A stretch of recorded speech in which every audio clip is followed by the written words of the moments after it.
Thank you. Thank you. माननीय doctor Sudhanshu Trivedi ji. माननीय उपसभापति महोदय, आज का यह विधेयक जिस विषय के ऊपर है वो विश्व के लिए इतना महत्वपूर्ण है कि समुद्री व्यापार का विश्व का लगभग 80% से अधिक व्यापार समुद्री मार्ग से होता है। तो मानी हुई बात है कि वहां की सुरक्षा सुनिश्चित करना विश्व और भारत के व्यापार की सुगमता और विकास के लिए अत्यंत आवश्यक है। और उसमें जो पायरेसी होती है, यानी जलदस्युता के द्वारा उस व्यापार को कितना नुकसान होता है, इस संदर्भ में अमेरिका के कोलोराडो के एक अर्थ फाउंडेशन ने एक असेसमेंट किया था।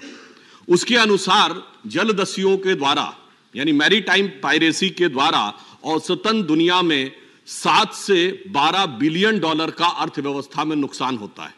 इसका अर्थ यह हुआ कि इस चीज का सभी देशों के विकास पर क्या प्रभाव पड़ता है। और जहां तक भारत का प्रश्न है, तो हम जानते हैं कि दुनिया में पायरेसी की दृष्टि से, मैरीटाइम पायरेसी की दृष्टि से 10 सबसे संवेदनशील जो स्थान अंकित किए गए हैं, उसमें से कई स्थान हिंद महासागर में है। खासकर इंडोनेशिया और अदन की खाड़ी के क्षेत्र इस दृष्टि से अत्यंत संवेदनशील माने जाते हैं। भारत के लिए तो एक और उल्लेखनीय बात है, हम दुनिया में इकलौते राष्ट्र हैं जिसके नाम पे एक महासागर है, हिंद महासागर और द इंडियन ओशन। और ये एक ऐसा क्षेत्र है जहां दुनिया का 70% से अधिक व्यापार कवर्ड होता है और यहां भारत के सामरिक हित भी जुटे हुए हैं और आर्थिक हित भी जुटे हुए हैं। स्थिति कभी कभी यह भी हो जाती है कि पिछले दिनों में इस तरह के समाचार आए थे कि अदन की खाड़ी के पास जलदस्युओं के आतंक के चलते हुए भारत के मालवाहक जहाजों को नौसेना के द्वारा एस्कॉर्ट करना पड़ता है, यानी नेवल एस्कॉर्ट की जरूरत पड़ती थी। इस कारण से मुझे लगता है कि इस विषय पे बहुत गंभीरता की आवश्यकता है। यह इतना बड़ा क्षेत्र है कि इसमें लगभग 66,000 किलोमीटर से अधिक की दुनिया के भिन्न भिन्न देशों की कोस्ट लाइन आती है। वर्ल्ड का मेजॉरिटी ऑयल प्रोडक्शन का एरिया हिंद महासागर के क्षेत्र से जाकर गुजरता है और भारत के संदर्भ में तो कहा जाए 90 से 95% का हमारा ऑयल का ट्रेड इसी क्षेत्र से जाकर जाता है। 68% हमारा टोटल वॉल्यूम इसी क्षेत्र से ट्रांसपोर्ट होता है। और एक अन्य दृष्टि से भारत के लिए बहुत महत्वपूर्ण यह हो जाता है कि जो शिप ब्रेकिंग इंडस्ट्री है, इसमें हमारा ग्लोबल शेयर 30% है, जो बहुत महत्वपूर्ण है और कहीं ना कहीं उसका भी ट्रांसपोर्टेशन इसी क्षेत्र से होता है। अतः जहाजों की सुरक्षा हमारे लिए एक बहुत इंपॉर्टेंट इशू बन जाती है। इसके अतिरिक्त इस क्षेत्र में बड़ी व्यापक खनिज संपदा इत्यादि भी पाई जाती है। जहां तक हम ये कहना चाहेंगे कि सिर्फ पेट्रोलियम प्रोडक्ट ही नहीं, हम लिक्विफाइड नेचुरल गैस के सबसे बड़े इंपोर्टर्स में से एक हैं, 4th लार्जेस्ट इंपोर्टर हैं, जो 45% एरिया हमारा इसी क्षेत्र से होकर आता है। और वर्ल्ड का जो मैरीटाइम ट्रांसपोर्टेशन है उसका 11% क्रू भारत से आता है। तो इससे यह समझ में आता है कि भारत और भारत से जुड़े हमारे सामुद्रिक व्यापार के हित कितने अधिक महत्वपूर्ण हो जाते हैं। अब इसमें कानूनी रक्षा कवच की बहुत आवश्यकता थी, जो यह बिल प्रोवाइड करने का प्रयास करता है। इस संदर्भ में वैसे तो कानून के जानकार हमारे प्रतिपक्ष में भी और हमारे सत्ता पक्ष में बहुत लोग बैठे हैं। मुझे एक ऐसा स्मरण आता है कि एक घटना है पुरानी, जिसकी वजह से समझ में आता है कि कानून यदि इस विषय पे मजबूत ना हो तो क्या समस्या होती है। 2005 का MV एलेंड्रा रेनबो केस, ध्यान होगा कि एक जहाज जा रहा था जो पनामा से जापान की तरफ जा रहा था। भारत के समुद्री क्षेत्र के पास पता चला अंतर्राष्ट्रीय एजेंसी से कि उसके ऊपर जलदस्युओं ने कब्जा कर लिया है। भारत के कोस्ट गार्ड ने जाकर उनको हिरासत में ले लिया, उन पे मुकदमा चला। 2003 में लोअर कोर्ट से उनको सजा हुई, परंतु 2005 में मुंबई उच्च न्यायालय से वो टेक्निकल ग्राउंड्स के ऊपर छूट गए। और उस टेक्निकल ग्राउंड में एक टेक्निकल ग्राउंड ये भी था कि जो टेरिटोरियल वाटर है हमारा, वो जिस जगह से पकड़े गए हैं वो टेक्निकली भारत के जुरिस्डिक्शन में यानी भारत के लॉ के परव्यू में आता है या नहीं।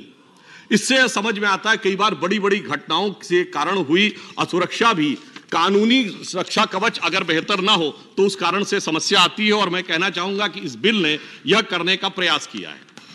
अब हम सभी जानते हैं, पूर्ववर्ती वक्ता बता चुके हैं, 2012 में यह बिल ड्राफ्ट हुआ था, उसके बाद स्टैंडिंग कमेटी के पास गया, 2019 में यह आया। परंतु इस बीच में अनेक ऐसी घटनाएं हुई जिन्होंने कि इस विषय को लेकर आवश्यकता को और बढ़ा दिया। जब 18 लोग किडनैप किए गए थे नाइजीरियन कोस्ट गार्ड से दिसंबर 3, 2019 को। इस ढंग की अन्य घटनाएं होती रहीं और उसी बीच में 18 इंडियंस जो थे वो किडनैप हुए और किडनैपिंग की घटनाएं उत्तरोत्तर बढ़ती चली गईं। इसलिए आवश्यकता महसूस हुई कि इस प्रकार का एक बिल होना चाहिए। परंतु जब समस्या व्यापक है तो सरकार की उस पर दृष्टि भी व्यापक थी। प्रधानमंत्री श्री नरेंद्र मोदी जी ने इस विषय को गंभीरता से लिया और मैरीटाइम इंडिया विजन 2030 को उन्होंने आइडेंटिफाई किया, जिसमें 150 initiatives to boost the maritime Indian sector was launched and Honorable Prime Minister has launched this on March 2021.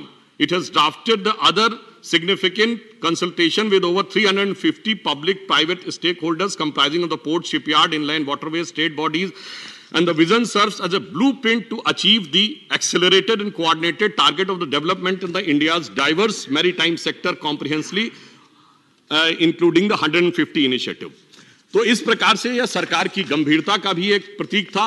और यह भी बताना चाहता हूं कि हमने जो सागरमाला प्रोजेक्ट और मैरीटाइम इंडिया प्रोजेक्ट लिया है उसमें 20,000 करोड़ रुपए का आगे इन्वेस्टमेंट होना है, जिससे कई लाख नए जॉब भी क्रिएट होंगे। तो मानवीय भारत है, भारत के औद्योगिक विकास के लिए भी इसमें बहुत महत्वपूर्ण संभावनाएं थी।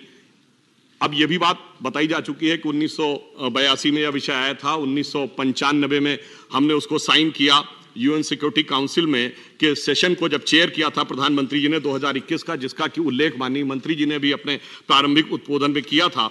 उसमें भी उन्होंने इस बिल और इस आवश्यकता के ऊपर काफी बल दिया था और उन्होंने जो विषय प्रतिपादित किया था, मैं मानता हूं कि बिल उसी दिशा में आगे बढ़ रहा है। विगत 5-7 वर्षों में 500 से अधिक भारतीयों का जलदस्युओं के द्वारा अपहरण किया गया है, इसलिए इसकी सुरक्षा को सुनिश्चित करना हमारे लिए और अधिक महत्वपूर्ण हो जाता है।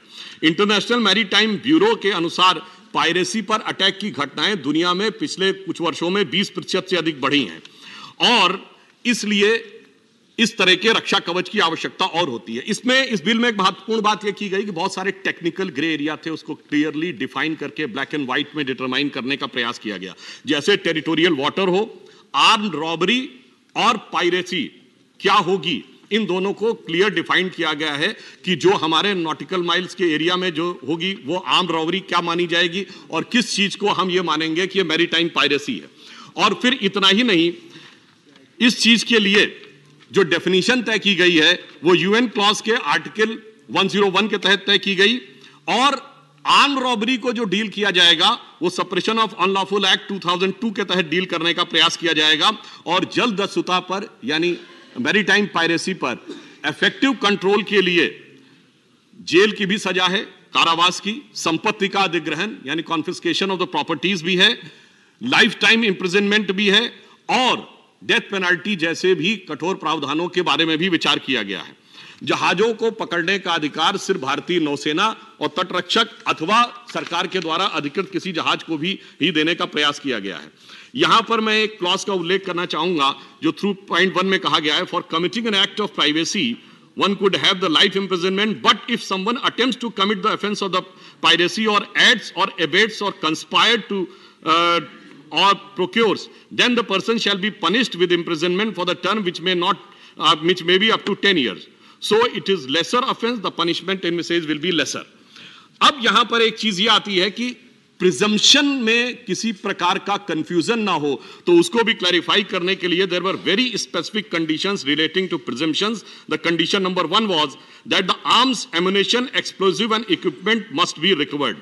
फिर सेकंड डाला गया है there is an evidence of use of force and condition. Then third है there is an evidence of the intended threat, यानी कोशिश की जाएगी किसी प्रकार का आतंक उत्पन्न करने की या कब्जा करने की। Unless these conditions with prima facie show some act of piracy that happened even there the presumption unless contrary to the previewed.